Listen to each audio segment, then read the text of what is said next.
Hi there, I'm Jordan, and with the help of my son Ocean, we will be kind of doing a prepper-esque, apocalyptic, paranoid cooking show. And it's probably Paranoia Kitchen. Paranoia Kitchen is probably what we'll call it. But this is just kind of a test run, pilot episode, if you will. So yeah, I hope you enjoy and learn something. We're doing taters. Right. So for pressure canning potatoes, red taters, what you're gonna need is some red potatoes. Now, I have a 16-quart Presto pressure cooker. Within that, I can fit 9 pint jars. This is Jordan from the future, coming back at you. And we actually ended up only using 8 jars. Later in the video, we say we use 9, but that didn't happen. You know, sometimes that'll happen if your potatoes are too big, and everything, you know, in life just depends on the size of your potatoes. So. And 9 pint jars of red potatoes, about 6 pounds. So 2 3-pound bags, you can get them at the store. Or if you have a garden or something like that, that'd be better. But anyway, so potatoes, first item. You're gonna need a colander just to sort of drain the potatoes once you soak them. And 9 mason jars with lids and rings. Make sure they're clean. I'm gonna wash these all even before I do anything. Sea salt. You can't use regular salt in the pressure cooker. There's a whole scientific thing behind it, but basically, regular salt iodized, it's just not. It's bullshit. So, sea salt. You're gonna need a peeler for the potatoes. Here's your lids. I got these old, awesome vintage Cure lids from a friend of mine who doesn't can anymore. A Michigan, make sure it's a Michigan cutting board. Just kidding, it doesn't need to be Michigan, but it should be. Since here in Michigan we're under 1,000 feet elevation, it's going to require 10 pounds of pressure in the pressure cooker. That's what this is for. This is a weighted gauge. It comes in 3 pieces. Each piece represents 10 pounds. I already took a piece off, so now this is your 10-pound weight. Okay, it's very important. You cannot pressure can foods with weights that aren't recommended. And all USDA guidelines are online, and you can also buy like a USDA cookbook or whatever. But you know, some people don't follow these guidelines. But I think it's very important so you don't end up with botulism, because that's pretty dangerous.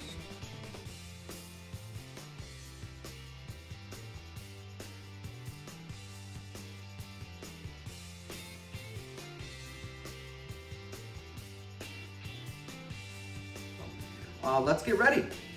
Okay, first thing we're gonna do is get these potatoes peeled. Make sure you have a potato peeler or a sharp knife, something like that. And then we're gonna cut those potatoes in half and put them in some cold water. The cold water is so the potatoes don't change colors, because if you don't put them in the water, they change colors and it just kind of looks unappetizing. It doesn't really affect the flavor at all, but nobody wants to eat a weird looking potato, you know what I mean? Anyway, by the way, before you even start peeling the potatoes, just go ahead and get yourself a pot of boiling water going.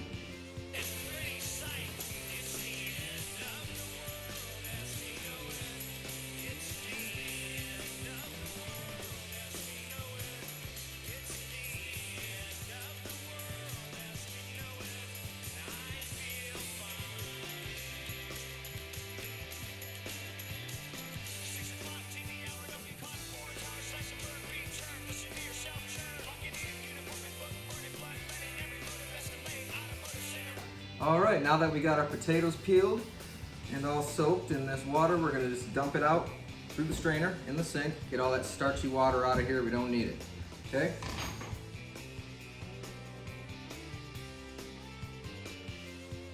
All right, now that we got our potatoes peeled and strained, we're gonna go ahead and boil them, probably for 4 to 5 minutes. And while that's happening, go ahead and put about 3 inches of water in your pressure canner. Make sure to be careful when you're putting the potatoes in the boiling water. You don't want that stuff splashing on you. After you put the potatoes in there to boil, go ahead and heat up probably about 2 quarts of water. Get that boiling, and I'll show you why in 1 second. Here we go, 5 minutes.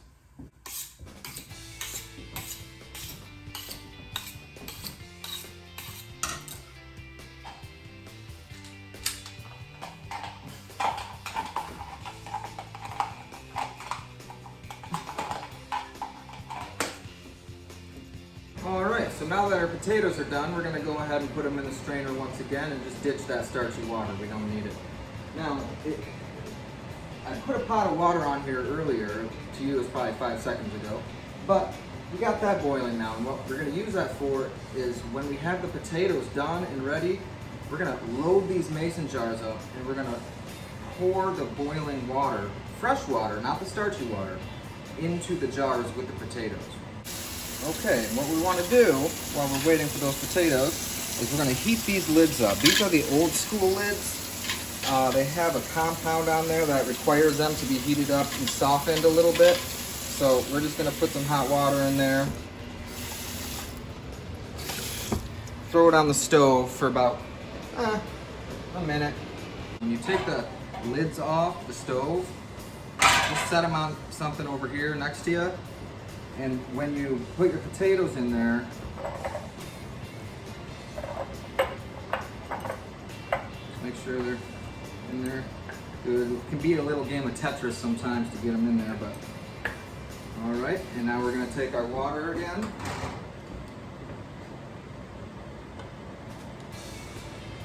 Fill it up about an inch below. And you take your hot lid, okay? Put it right on there, right on the lid. Take your ring, tighten it till you feel resistance, and then a quarter more. Just finger tight, not too tight, because that needs to breathe when it's pressure canning.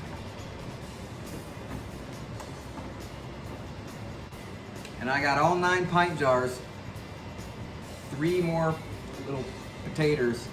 We'll just eat those up right now though, but that's pretty close, right? 6 pounds for 9 pints. Almost. Oh. As you can see, we got 9 pint jars in there, and believe it or not, that's with 3 inches of water. They almost basically cover the jars. So we're gonna go ahead and put our lid on. I always have a little trouble with this. Gotta get on it just right. There. And then we're gonna twist it into place. Okay? Now we're gonna leave it sit there. What I did is I shoved it sort of towards the middle because I don't have the best stove, so I'm using both burners. Okay? Because we want it to get hot, real hot. So we're gonna wait until this little thing right here, till that pops up. We're not gonna do anything until that thing pops up. We're gonna ignore this too for now. Just wait until that thing pops up. That's what she said. Okay, now our thing popped up here. That's letting us know that the pressure is building in there. But this little spout here, it's not letting the pressure build, so that's what the weight's for. So we're gonna go ahead. Look at that beautiful steam. Look at that beautiful steam. But, goodbye. Now we're gonna let that sit. And once that starts dancing, it's that's when we know we hit pressure. So the weight is starting to dance. We want it to dance a little. Yep. And every time it goes up, it relieves the pressure a little bit. That's gonna stay right between 10 and 11 pounds there. Now, if it starts going crazy, spitting out stuff, and you turn it down a little bit. Right here, just a nice soft dance. A little romantic dance there. Yep. We don't want, you know, the cha-cha. We want, what's a slow dance? I don't know. Waltz. The waltz. We want a waltz, not a cha-cha. Sounds like a cha-cha. Yeah. Yeah, let's just turn it down just a little bit.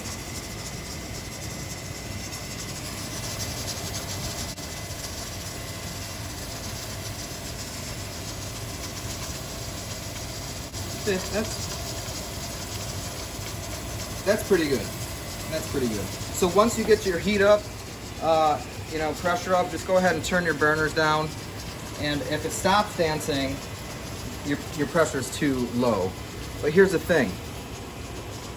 This is gonna be going for 35 minutes. Don't start it until it hits the dance. Do not start your time until it starts dancing. But here's the catch.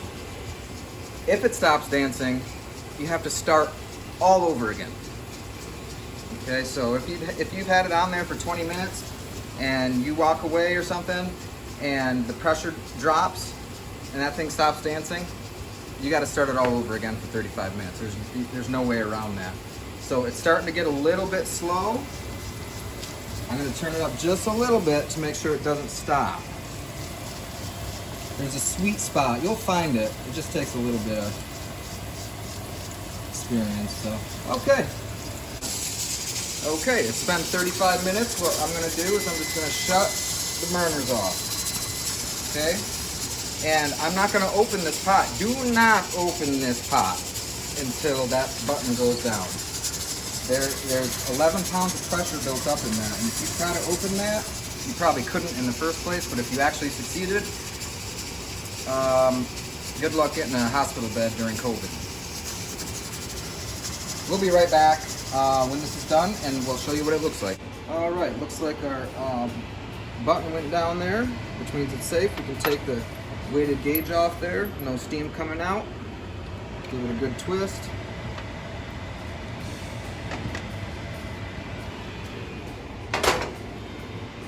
All right. Now, these are a handy dandy tool to have. You can order them off Amazon for like $5, but you basically just bring it down in there and grab the top of the jar. Okay? See how that's boiling in there? That's a good sign. So what we're gonna do is we're just gonna take all these jars out.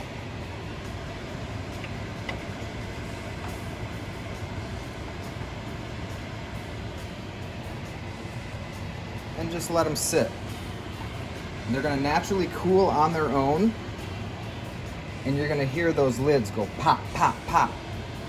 What that pop is the lid sealing. And once that's, oh, did you hear that?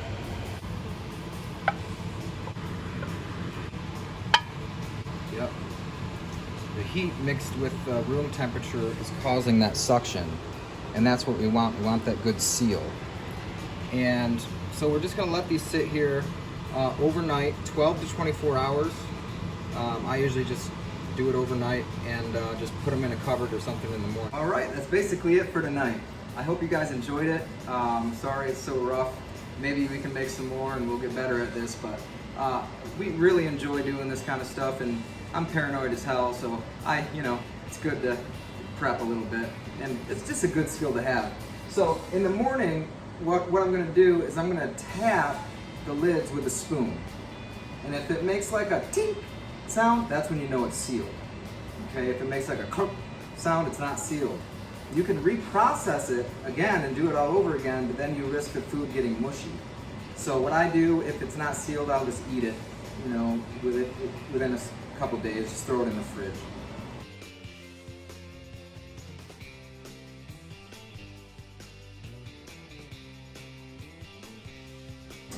All right, so again, clean up your workspace, make sure everything's good, and remember, don't mess around with pressure canning as far as times are concerned and proper methods, because you can get really sick. Just follow the rules and you'll be good. Later.